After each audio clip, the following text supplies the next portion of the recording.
Assalamu alaikum and welcome to the Muslim CEO show. This is the place for you if you want to become a great leader and grow your business or organization to the next level. We do this by learning from those that have been there, done it, and bought the thobe. I am your brother and host, Muhammad Arshad, and today I am truly honored to have with me the inspiring Akmal Salim. Assalamu alaikum, brother. Walaikum salam. Abdullah, how are you? I'm good, alhamdulillah. So I'm really excited to have you on the show because you've been part of some really special projects in the past and a revolutionary one at the moment. So for those of you that don't know Akmal, let me give you a quick introduction. So Akmal is a co-founder and CEO of Rizq, which is a new and alternative Islamic digital bank.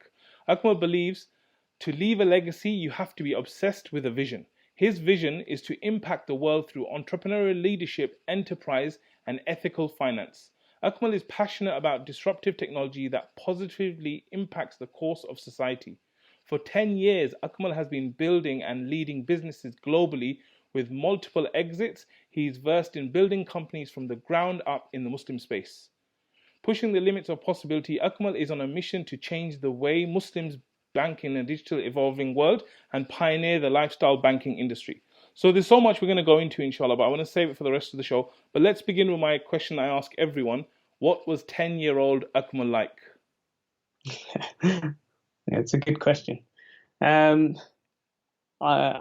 was a sports mad, energetic, and just extremely curious. I think that's probably me. Okay. And so when you say sports mad, what kind of sports were you into? So football was always my kind of main sport that I played. So yeah, pretty much still crazy about it. So play as much as I can.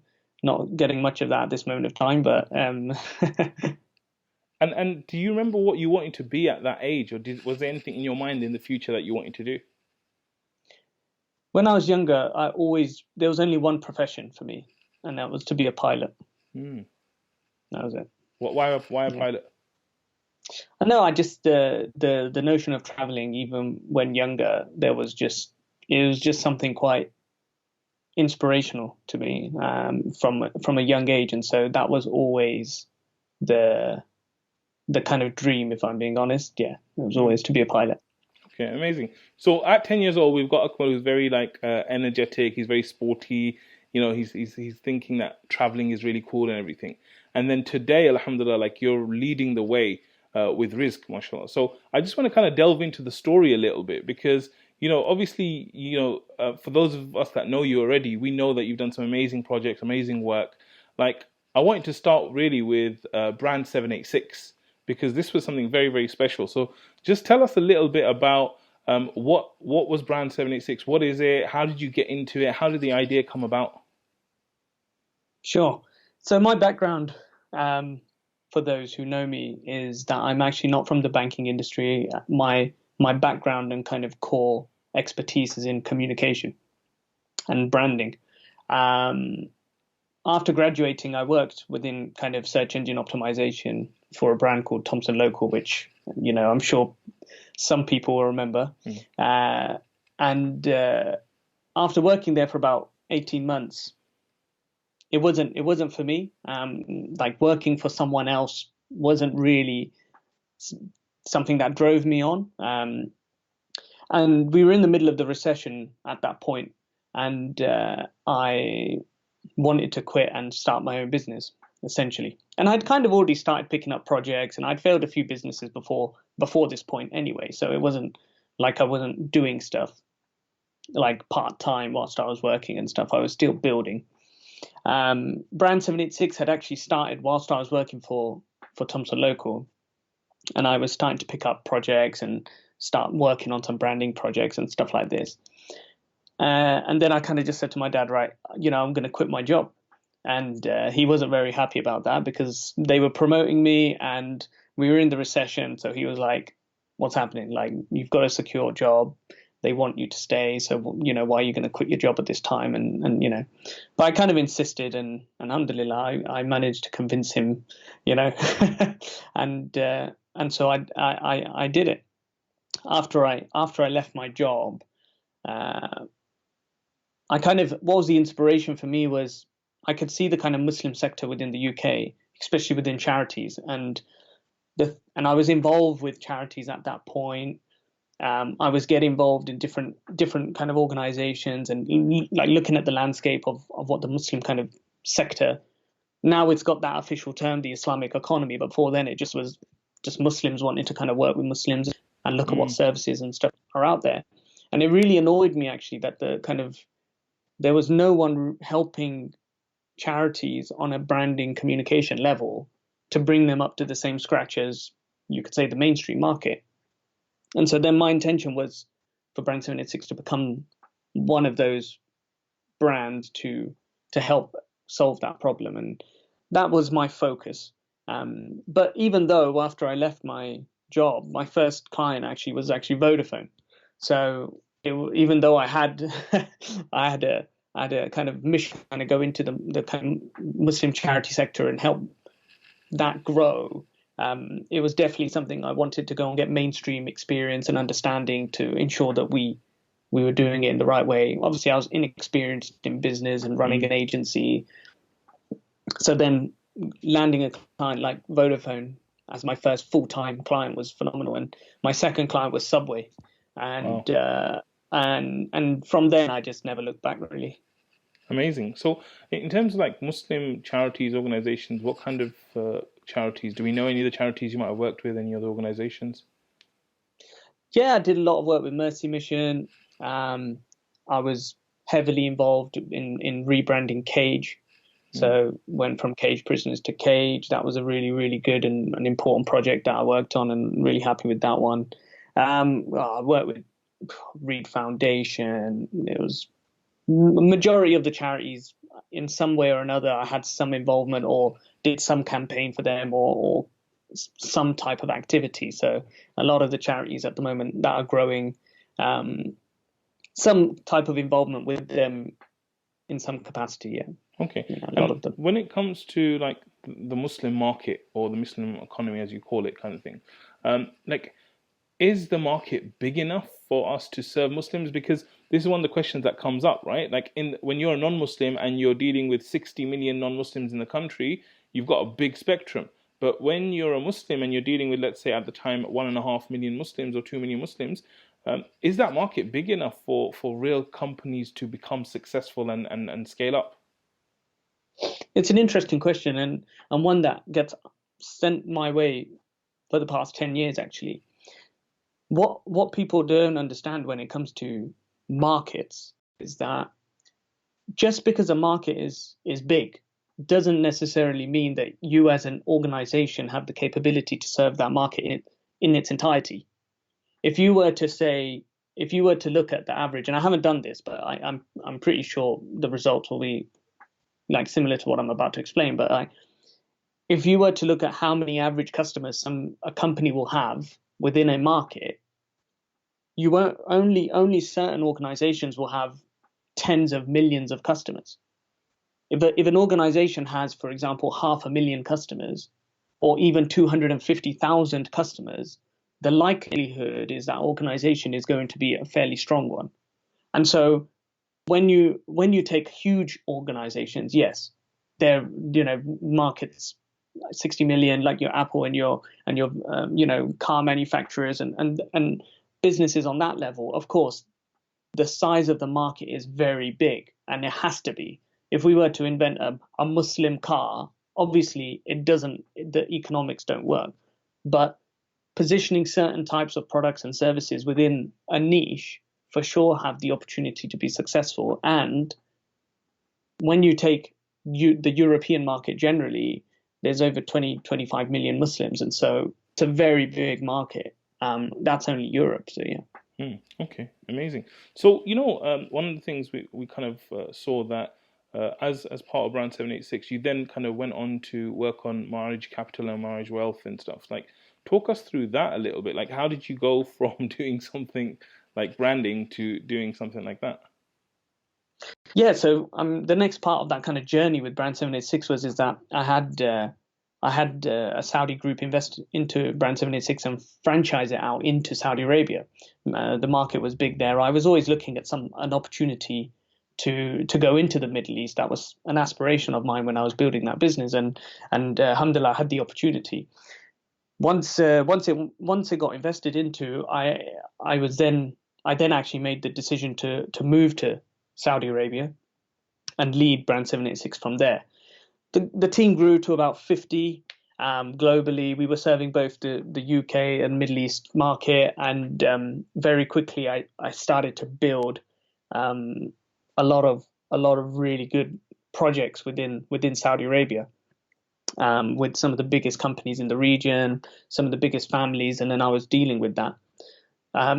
At that point, one of the kind of highlights, if not the biggest highlight for us, obviously, at Brand 786 was it took us about a year, 18 months to win the project with the Haram, to make the film One Day in the Haram, which was the first feature-length documentary since National Geographic previously. So it took a long, long time for us to win that project and win that business. And it was obviously a huge highlight for us as a company, and on a personal level as well.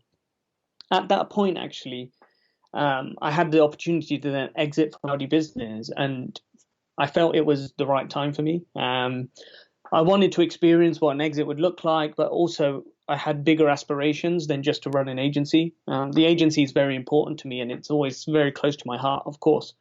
And obviously, we're still around here in the UK 10 years on, but I wanted to solve bigger problems within the kind of Muslim community as a whole. That's when I actually moved to Medina. So I moved to Medina at that point after I exited from Brand 786, where I spent the last 3 years. And that's where Ma'arij was born. Ma'arij is essentially it's a private investment kind of business that I started. It was to go into more of the Islamic finance, business finance sector, go and get inspiration from how ethical business happened from Medina, essentially, which was trade. Someone said to me that 9/10 of barakah is in trade. And so I was like, I need to do some trade. I need to do that because I want to kind of fulfill that. So straight went to Medina, and the first thing I did is I started trading. So set up some trade opportunities within South Africa, Southeast Asia, and Indonesia, again, Saudi, UK. So I started to build a trade portfolio of investments which were structured within the Islamic finance and Islamic investment space. I quickly started to realize that there's an ecosystem that needs to be built in order for businesses, business owners, the community and the public, and all these kind of institutions and the customer on the end to work in the right way, and that there's things missing at the moment.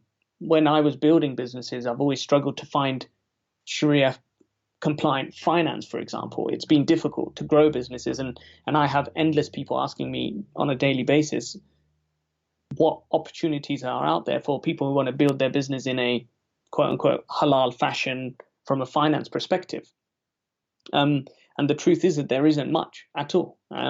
So this was a problem that I really wanted to solve. I didn't know how I was going to solve it, if I'm being completely honest. It was just something I was constantly trying to work through, and Ma'arij was helping me break through the barriers within that market and understand the mechanics of how this industry, Islamic finance, worked on a practical level.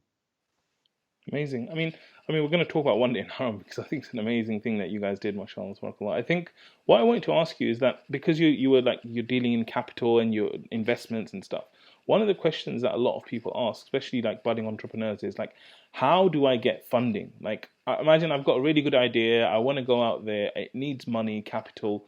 Like, what advice do you give to someone who's looking for funding? I think the most important thing when it comes to fundraising is really knowing your business inside out, and knowing exactly what problem you're going to solve. That's the kind of key areas. A lot of people who are looking for funding, they will approach the fundraise from a technical perspective. Majority of investors are not technical. And so when they when they're being told something technical, the person trying to fundraise thinks that they are giving people confidence or investors confidence because they're telling them how much technical understanding they have. But the reality is, investors want to look at the business economics and they want to understand the mechanics of how that investment is going to ultimately give them a positive return. And so that's the most important part, is understanding. Secondly, it's really important, people who are doing fundraisers for their business, to approach the right people and not just speak to anyone and everyone. Identifying the type of investors that they want on board, whether that's on a crowdfunding level, whether that's on a private investment level, whether that's on a future buyout investment level, identifying which companies could potentially buy them out and then going and approaching them to get investment from them in the early stages and playing that long exit strategy game. It's really important to identify who is it that's going to actually be emotionally connected to make an investment to solve that problem. Okay, amazing. And I know that some of our team, you've been talking to them, and we've been talking about pitch decks and stuff. So, like, give us some general guidelines about how to have like a great pitch deck that once I get in front of the investor, like, what are the main things to keep in mind when creating a pitch deck? Most important things are keeping it concise. Have it around 12 slides. Make it visual. I believe in that approach. Make it visually appealing, because it shows that you've thought about. And I might be biased here because from a brand perspective, I think that's really important.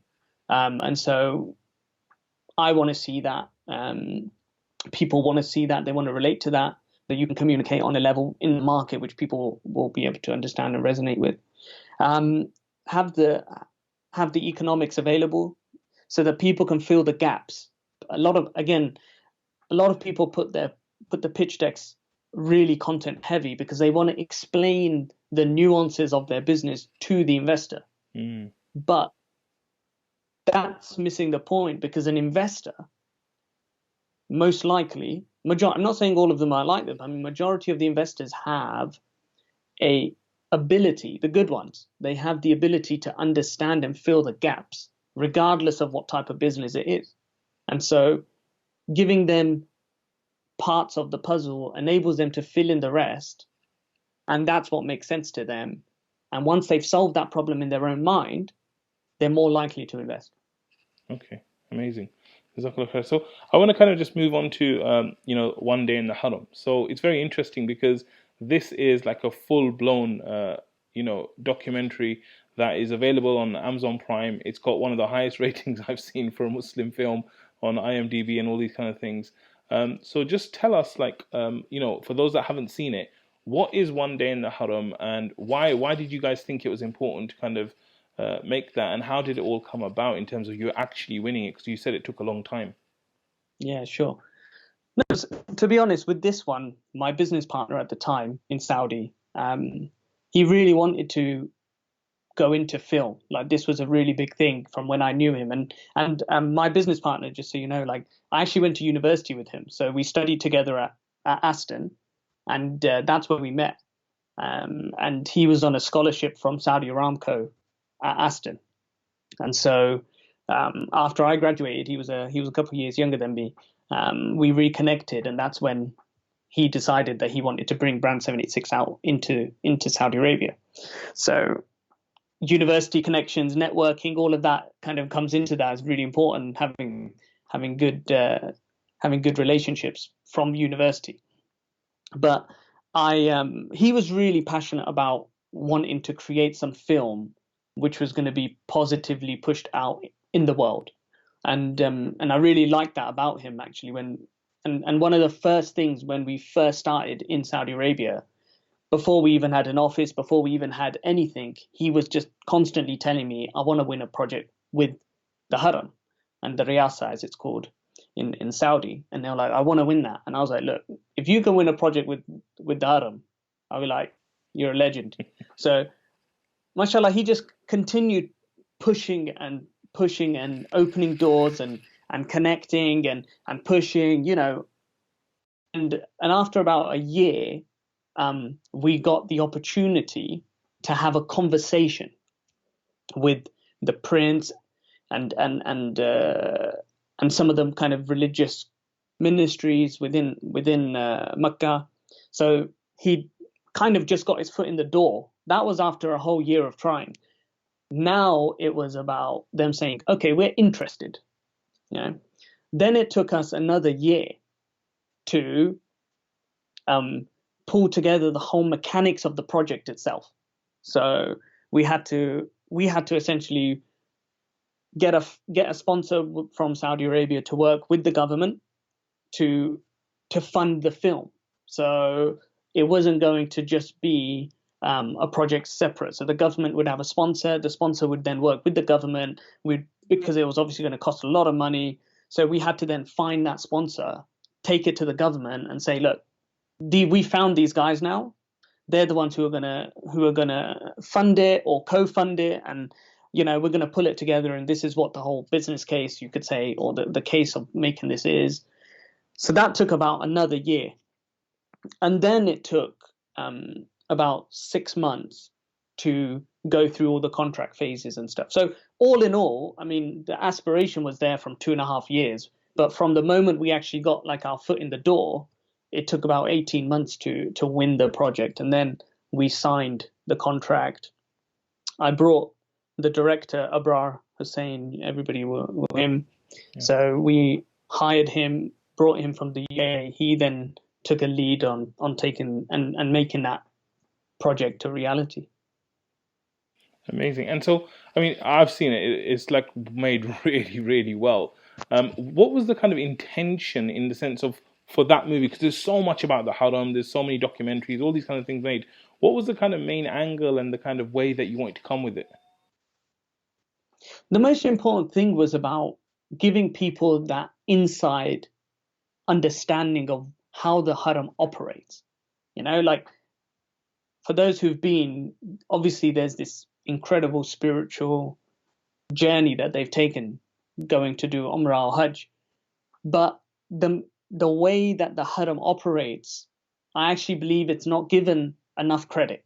That's my personal opinion.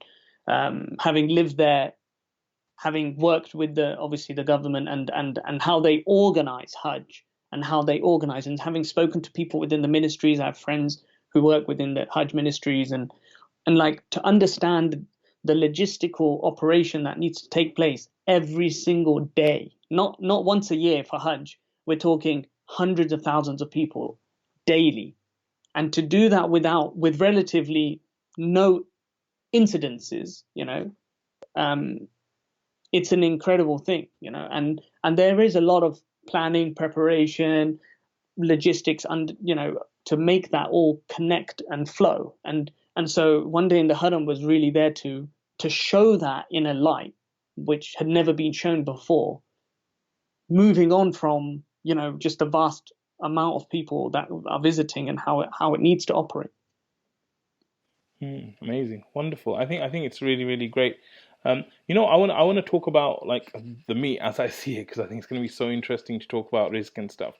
Just before I do that, I want to ask, because another dream that you kind of fulfilled was actually moving to Medina and living there. Like a lot of Muslims were like, one day I want to live in the Haram, in terms of the Haramain, and I want to go there, I'm going to move, and like, but no one does it. So, you kind of did that, and like, what was that experience like to be someone from the UK, moving there, living there, spending time, like living there? What was it like? I mean, it's difficult to put it in words, if I'm being honest. It's the most inspirational kind of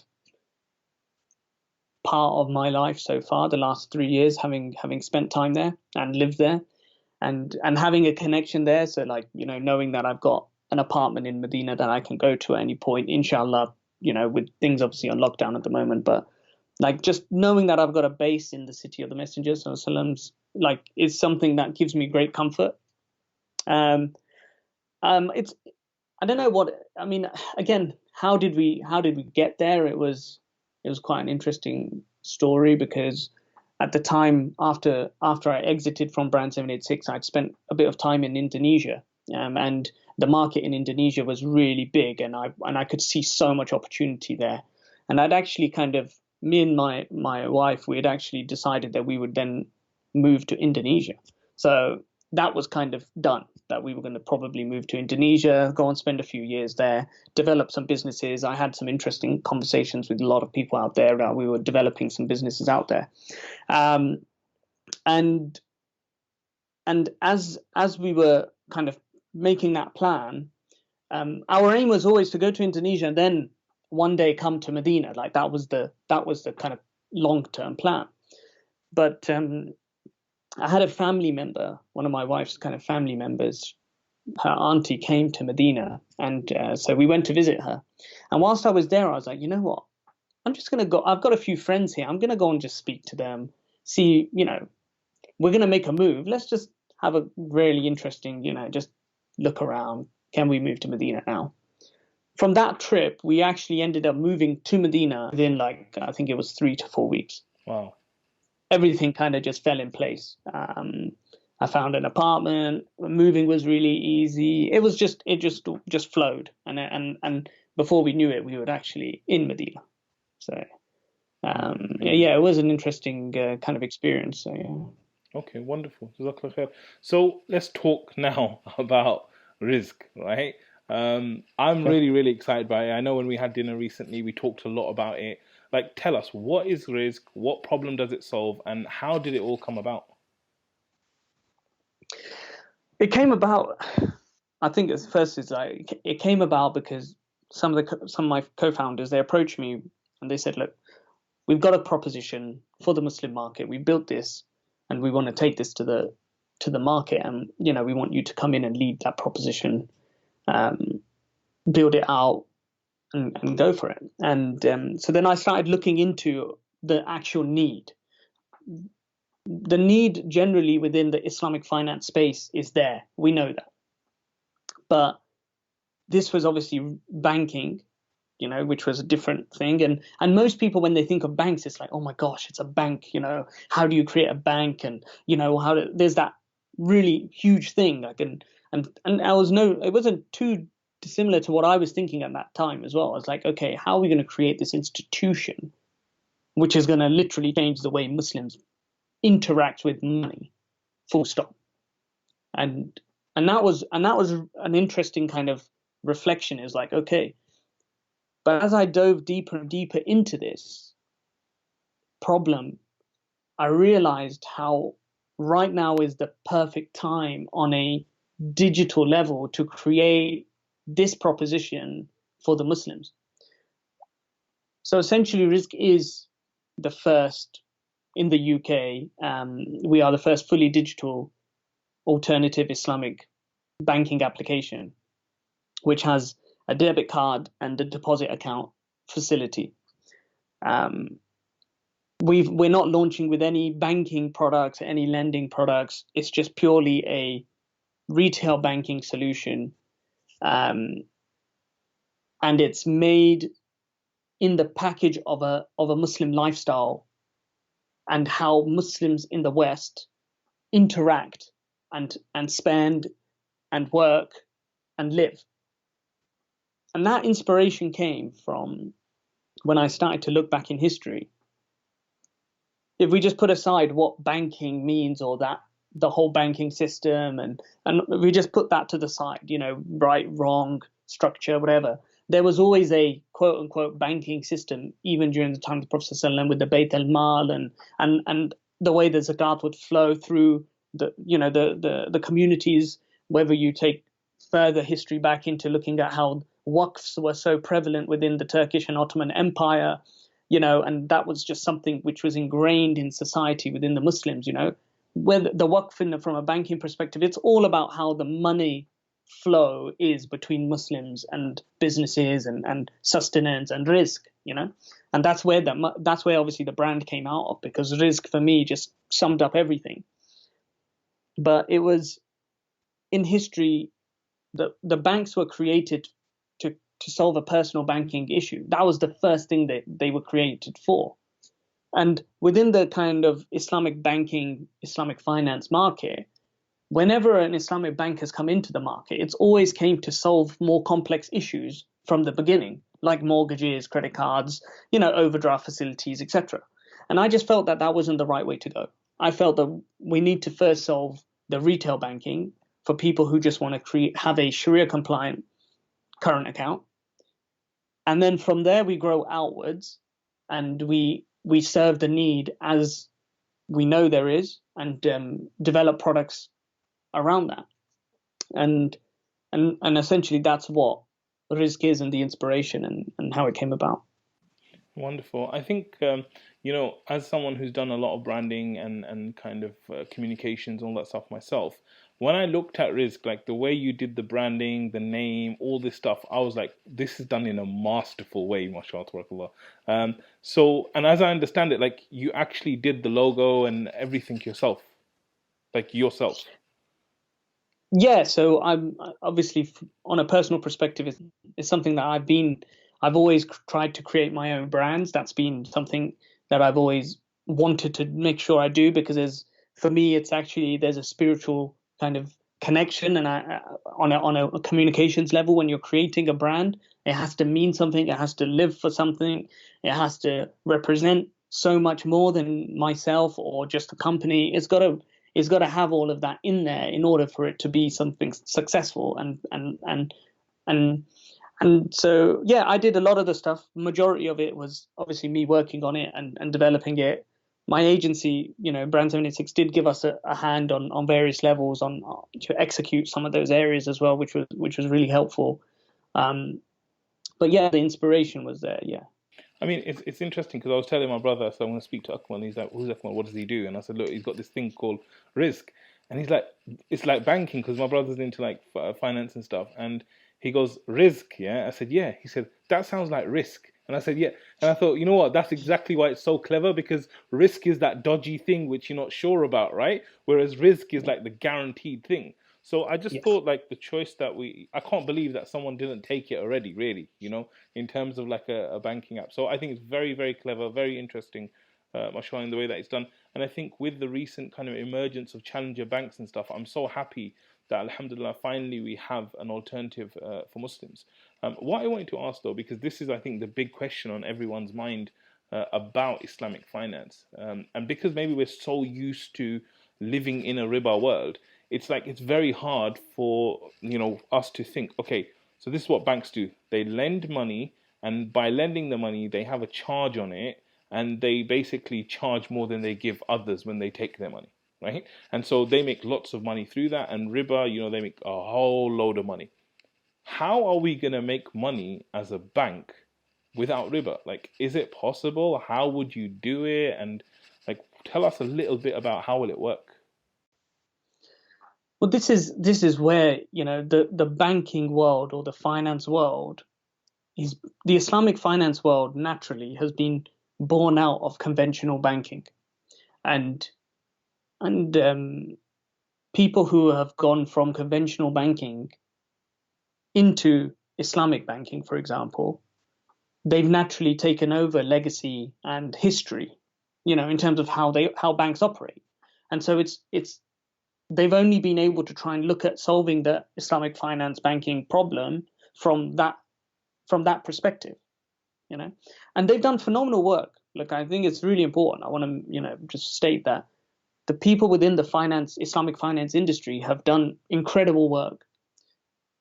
Their biggest issue, unfortunately, has been that they haven't been able to communicate that work effectively to the Muslim public. That's been the biggest problem.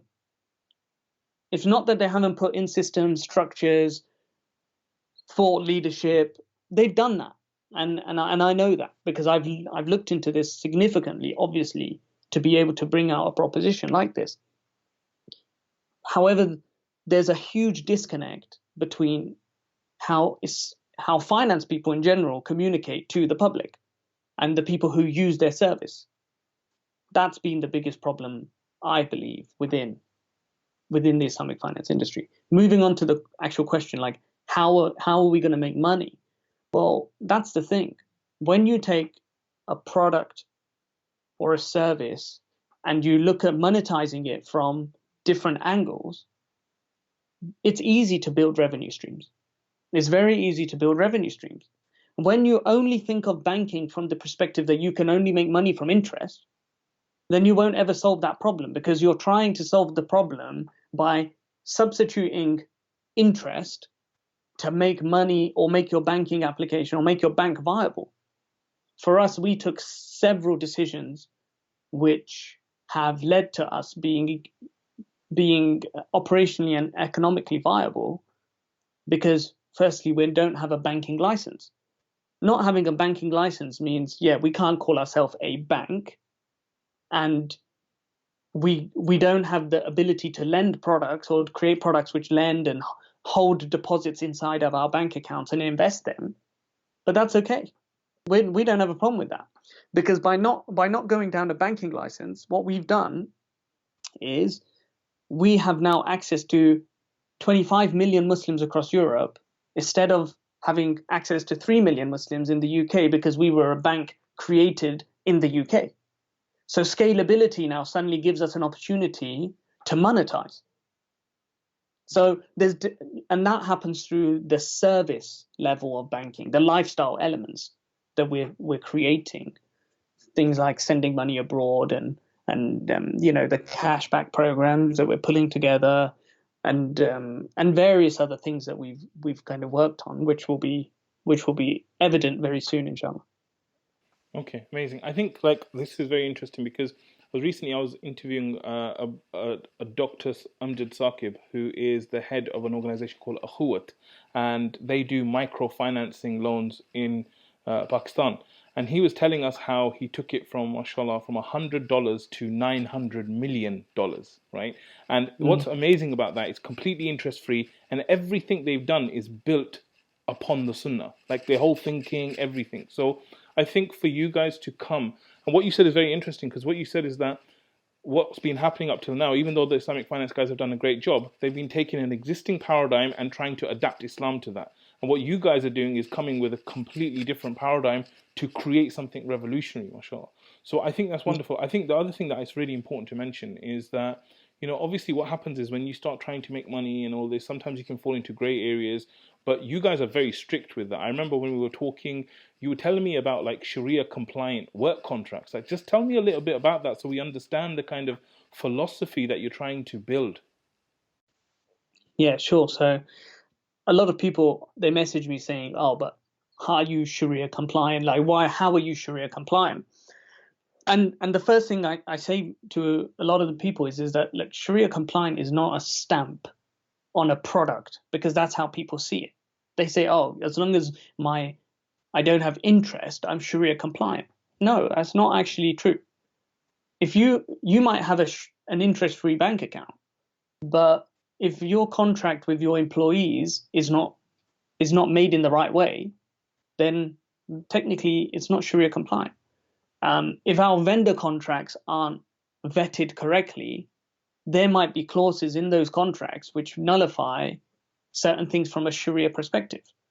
And so one of the things that I've made sure that we're doing is any contract, legal documents, agreements, whether it's internal documents, whether it's vendor supplier contracts, employee contracts, all of them go through the Sharia process that we've created with Mufti Faraz Adam on board, and to make sure we vet and ensure that that's being run through the organization.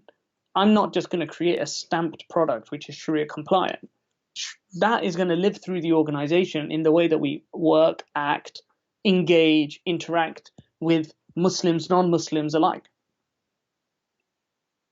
So I think this is what I'm saying, that to have that thinking where we're not dealing with this like a stamp, and to be trying to bring the Islamic values throughout, I think this is the kind of things that are going to put real barakah in the business, inshallah, and make it something revolutionary. One thing I wanted to ask you is that obviously in recent times we've had some real issues as a Muslim community, because we've found that there's certain banks out there which are closing the accounts of Muslim individuals. And just recently this week, we heard about a bank which has refused to give or process payments to a legitimate Islamic charity in the UK. What's your thoughts on this whole kind of thing going on, where Muslims are being targeted, and how does that relate to how we're going to be in the future with banking? I think it's definitely coming to a tipping point within the kind of Western world, especially in the UK. I think we're getting to a tipping point. I think people have had enough of this, but this, on a personal thinking level, it's an economic issue. I wouldn't say it's a faith-based issue. I would actually say this is an economic-based issue with repercussions for a faith-based minority. And what I mean by that is someone like this bank that's recently decided to stop payments to a legitimate charity, which for me is completely wrong, and I don't support any move like that, is external pressures coming in, and those not being economically viable on a you could say an optics level or on a PR level, which isn't helping them. And so it's easy for the Muslims to have the target to make a radical change like that. And that's where the makeup of an organization, regardless, will have a consequence on where that organization ends up. But at the same time, though, if I'm just looking at it, we as Muslims need to be better. That's just the way I see it. We have some of the most intelligent minds working in mainstream banks, mainstream tech companies, mainstream everything. We need to be better. We need to have better companies, brands that can go out into the market and help develop alternatives which are not divisive. And this is really important. Like, I'm not building something which is going to divide the Muslims from the non-Muslims. Rizq is not something which is there to be something that people think, okay, if I'm a Muslim or a practicing Muslim, I can have a Rizq bank account. No, absolutely not. We are not judging people's Islam. We're just an alternative to people in terms of the way that they interact with their money. That's all we're creating here. And we're just doing it based on values that we hold and we know that the community hold. So when these types of situations happen, the first person I look at is myself. I think I haven't been good enough because I haven't created something that would have stopped this issue. I haven't done that, So I don't like blaming or looking at the wider market or companies in there. When I see an issue, I ask myself, what could I have done better, or what could we do now in order to solve that problem so it doesn't happen again? And I think if a lot more people adopt this mindset, we'll solve a lot more problems within the community, which integrate. That bank, I mean, everybody obviously knows who it is, and I'm not defending them because that's not what I'm doing. But they also were bold enough to be the first people to, as a mainstream bank, to bring out a proposition in the market for the Muslims. Yeah. And that's what's really interesting. When you look at it, they were bold enough to do that, and they set a precedent that actually pioneered the Islamic banking market in the UK. And now they've gone and done something here. That's because organizations are huge. These organizations are huge. It isn't one filter that just goes.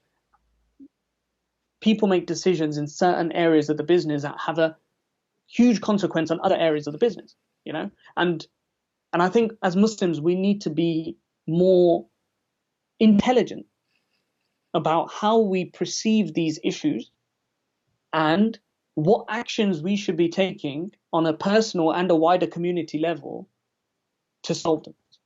Okay, wonderful. I love the fact that you went to yourself first to see what kind of accountability you have, and I think it's a really good point that this banking question has done a lot for the Islamic finance kind of industry and stuff. So that's really wonderful. One thing I wanted to ask you is that obviously one of the things that Muslims do, I remember as a kid I went to this street in Pakistan where they had a tire shop, and the whole street was tire shops, and on the other side it was paint shops, and on the whole street it was paint shops, and I was like, these guys all like do the same thing.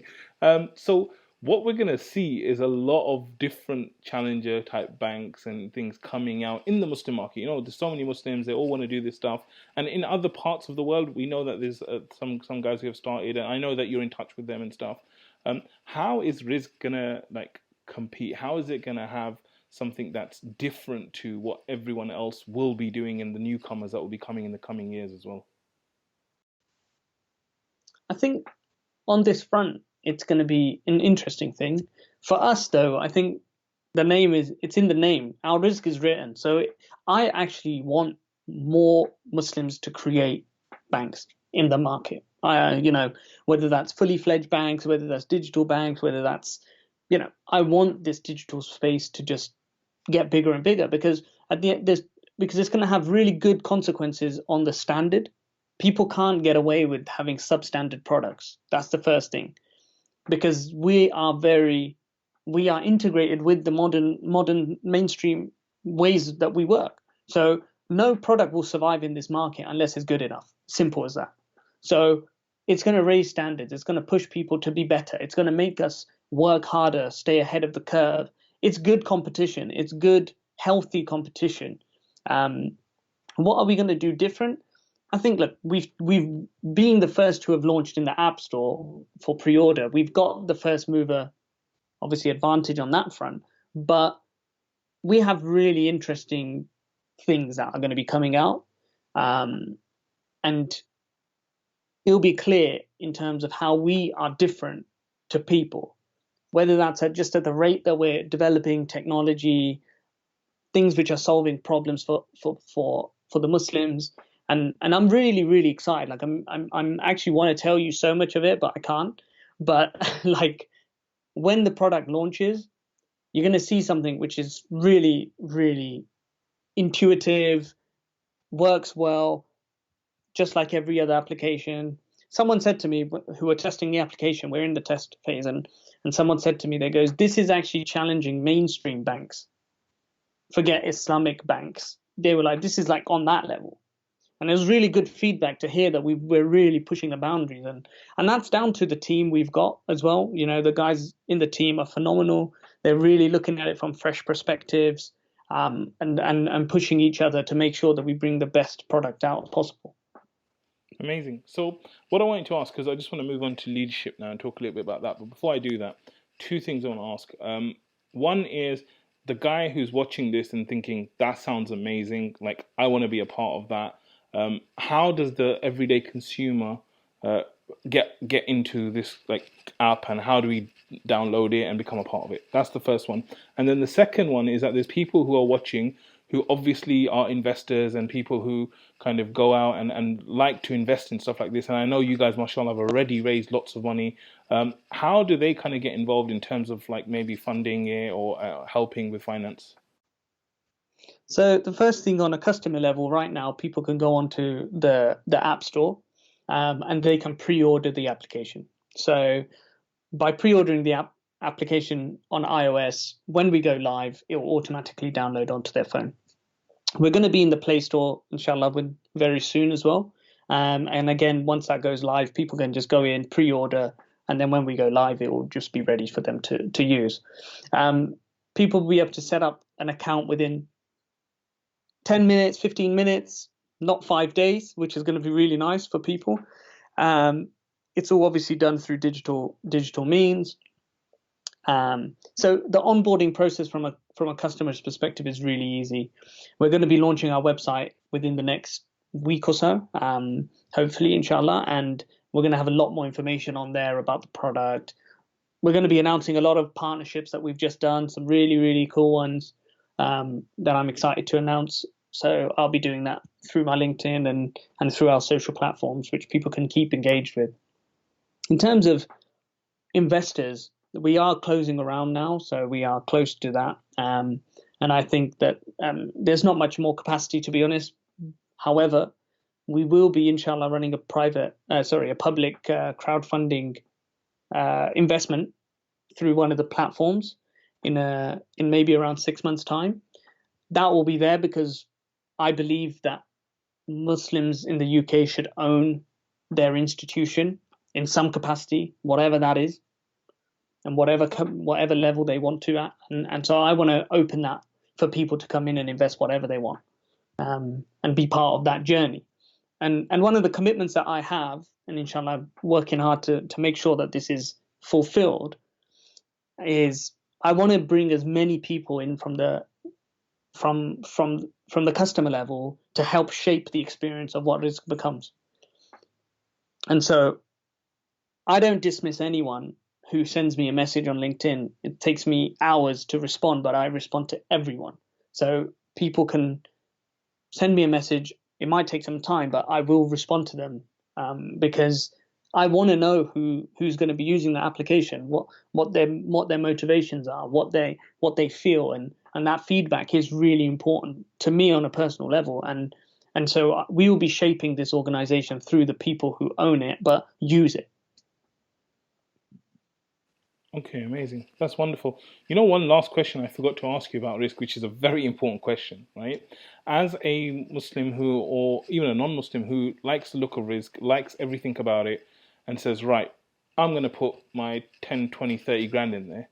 Like, how do I know my money is safe? Is my money actually safe in Rizq? Like, tell me about that. Yeah. So the way that it works with us is obviously we don't keep the money that people put into their bank accounts, into our personal bank, in the business account. That it doesn't work like that. So any deposits that are made are actually kept in a tier 1 bank, and they are ring fenced, and we have legal structures in place which mean that they can't be touched, invested, or they don't accrue interest. So they're just sitting there in the system, and no one can access it. So we can't just access it, for example, to use it for marketing or paying wages. No, people who put their money in, it's a completely separate system, and it's held completely separately that we can't even access. So the money is safe. It's there. If in the event something does happen, the money would just then be returned to the customers. Okay, Hamza, well, that's very good news, actually. Great. So what I want to do, Akmal, is just get your views, because obviously you, like you said, you manage big teams, you manage different products, different projects. Tell me a little bit about what's your view on leadership? What is leadership, and any advice that you have? Something that naturally you reflect upon, and I mean, I think I'd just like to say that I don't believe that I'm a leader. I don't see myself there. There's so much more that needs to be done. So, but if I was to when I reflect upon what I believe leadership is, and I know that I've kind of fell into a business leadership position, but it's hard. It requires years of kind of self-awareness and reform. I mean, that's the first part. A lot of people want to lead with no substance or experience. That's stuff that I'm seeing constantly. And real leaders are culturally mature. They respect difference. They don't just argue about it. You'll see a lot of people arguing about difference. Real leaders, in my opinion, they respect difference. They're decisive in their approach, but they're sensitive in the manners that they deal with people and with the way that they operate. Another thing about leadership is that leadership is a journey, not a destination. Everyone wants to be the leader, but leadership is the journey. That's it. It'll never stop. There'll always be a new situation that you've never faced. There will always be something more that people will need your advice on, that you'll have to make decisions on. So the journey is the experience that tells you that, and you've got to live that responsibility, that you want people to look up to. So what you look up to, you want to live that responsibility. And people look up to leaders, and they hold them in very high regard. And that's what's really the most difficult part of leadership, because we're human and we make mistakes and we will fail. And leaders also have real world problems. Like I haven't spoken enough about it, but I will be, like things like mental health. Like there is a lot of mental health issues when it comes to people who are in leadership positions. There's studies done which show that like CEOs of companies are like on the borderline of being psycho, because it's such a lonely environment. It's just such a lonely environment being the head of an organization where there's so many people who want access to you, but you can't give them access because they don't understand you and you don't understand them. But then you can't get too close to teams because it becomes difficult to manage them. Everyone knows it's not easy managing friends or family, or, you know, so leadership means you have to take a step away to be able to effectively lead. But at the same time, you've got to have enough connection with them for the direction to go, you know, and so, you know, this is the type of kind of nuances of leadership that are so important. And you know, and that's why the Prophet ﷺ is actually such an important person within our lives, because the way he dealt with the companions, they are real world examples of how you can implement real leadership in the world today. You know, and so it's a very, very interesting concept, leadership, and you know, I'm constantly thinking about it. Yeah, I love that. I love that. I think it's very, very good points that you've raised. That you know, it's definitely, you know, a journey and stuff. And I think that if the followers like understood that the leader's on a journey as well, it makes a world of difference as well. So that's wonderful. You know, Akmal, a lot of the people that watch the show, that listen to the show, you know, they're trying to grow their businesses, their organizations. Like, do you have any tips, tricks, techniques, any hacks that you would advise anyone trying to grow their business or organization today? Sorry, the line just cut out, so I didn't hear the question. No problem. I said that a lot of people that are watching and listening to the show, they are trying to build their businesses, build their organizations. Maybe they're doing it from the start up. Some people are like established. Like, do you have any tips, any tricks, any techniques, any hacks that you would advise in terms of growing real businesses? Yeah, 100%. I think sometimes we get caught up on the detail too much when we're trying to launch a product and service in the market. People should just get out there and not be scared. I think a lot of people want to build the perfect business on paper, which means that they never launch a business because they're trying to calculate every penny or every pound and what the scenarios might be, and it's just not the practical way of working. You need to go into the market, sell your product, get feedback, change, and do it over and over again until you get the product market fit, which means you've got something that the market wants and your product is there to solve that. So a lot of people need to stop. The best tip, actually, that I think someone recently told me, you know, very close friend of mine, and I love the way, and this is what real, when you want real mentorship or companionship, those people will tell you stuff that it instantly will penetrate your heart and your mind, and when you implement that, it will change your life, and it will change the way you think. And when I was kind of going through some issues on a business level with him, it was about, you know, how things would feel or look, and you know what the consequences of this would be. And he just turned around and said to me, he goes, "Akmal, you're not that important." That's all he said to me. And I said, you know what? Yeah, you're right. I'm not.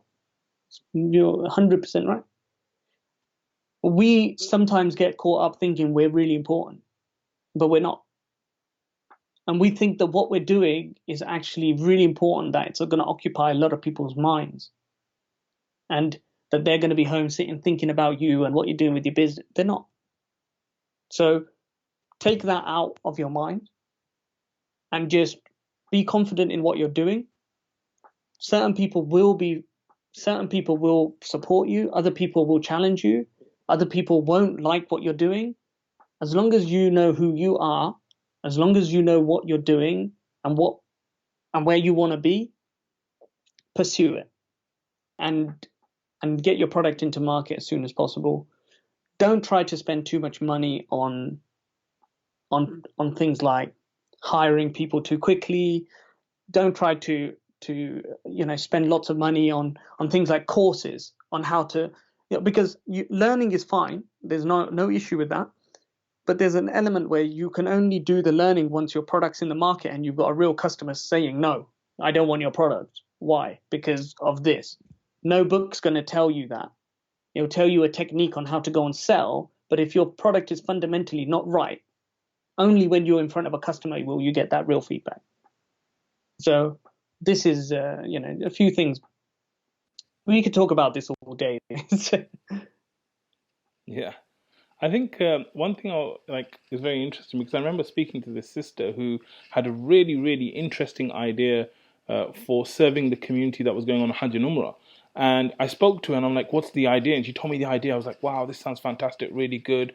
And I'm like, okay, so what are you trying to do now? And she's like, I'm trying to get funding. I'm trying to do this. I'm like, okay. I'm like, great. How many boxes have you made? Or how many of these products have you made or sold? And she's like, none. I'm like, why not? Oh, because I'm trying to get funding. I'm like, hold on. For you to actually make this thing, you could do it within like 20, 30 pounds. So why are you trying to get funding when you haven't even actually, made it and then gone to someone that you might even know through a personal contact to just even show them that, look, this is my idea, right? And I think that people are very, very quick to kind of go towards funding and all that kind of stuff. And I think, like you said, product market fit, it's so important to kind of work on that. And it's an iterative process, right? Like it's something that takes time and it gets better the more you do it. So I think that's great advice. Just to kind of finish off then, are there any apps that you use in your daily life? Any tools? Are there certain books that you recommend people who are trying to grow businesses that they read? Like any resources that you can kind of point people to kind of develop themselves to get help? Yeah, definitely. I think on a learning level, there's I actually read Richard Branson's autobiography, and that was really good. There was a lot of inspiration in there for me personally, but that was a long time ago. I think there's a number of other kind of books. Like I'm not someone who reads like crazy amount of books. I'm very much more on selective reading in journals and inspiration in different ways and specific knowledge within certain industries and sectors. That's how I've always been. But there's a number of different resources out there. LinkedIn is really important to me because there's a lot of learning that happens there on a daily basis, which doesn't feel like learning or reading because of just understanding how businesses are developing and I'm trying to fill the gaps, and that's really helpful. I like a challenge in everything that I'm doing. And so when my mind's challenged, I absorb more. That's just how I take in information. So resource-wise, that. In terms of tools and technology, I think there's two that come to my mind straight away, and one is ActiveCollab. ActiveCollab is a really interesting collaboration system that I've been using within the companies for a number of years now. It's different because it's an interesting system because it's really well developed and it's got a lot of features that can help you manage your business from one place. So if you're a startup or even a freelancer and you just want to have your whole business organized, ActiveCollab will just organize your whole business full stop, from invoicing, but then your projects, it's a phenomenal system, and I recommend people should go and check it out. For people who are more into they want to track their sales, CRM type of, but they don't want to go into something too heavy, then Pipedrive is another really, really good system, and I recommend it to anyone who wants to manage leads, but at the same time deal with conversations, develop leads, and organize their pipeline. So definitely Pipedrive and ActiveCollab, two constant things that I would recommend. Fantastic. Okay, that's wonderful kind of way to end as well. Akmal, it's been an absolute pleasure having you here today. Jazakallah khair for all your time and your wonderful advice. Thank you very much, Now. It's been a pleasure. I know that everyone watching would have loved what you had to say. I think there's some real gems, especially because you've got this really kind of a nice way about you where you're kind of saying something so powerful. And I think when I listen to it, because of the experiences I've been through, I'm like, that's exactly right, right? And so it's really, really great that you got to play your part in other people being better leaders, better CEOs. Brothers and sisters, this is the Muslim CEO Show. I hope you enjoyed the episode. If you haven't already done so, please subscribe to the channel and check out our free training at muslimceo.com. Once again, Akmal, it's been a pleasure. Jazakallah khair. Assalamu alaikum. Thank you. Walaikum salam.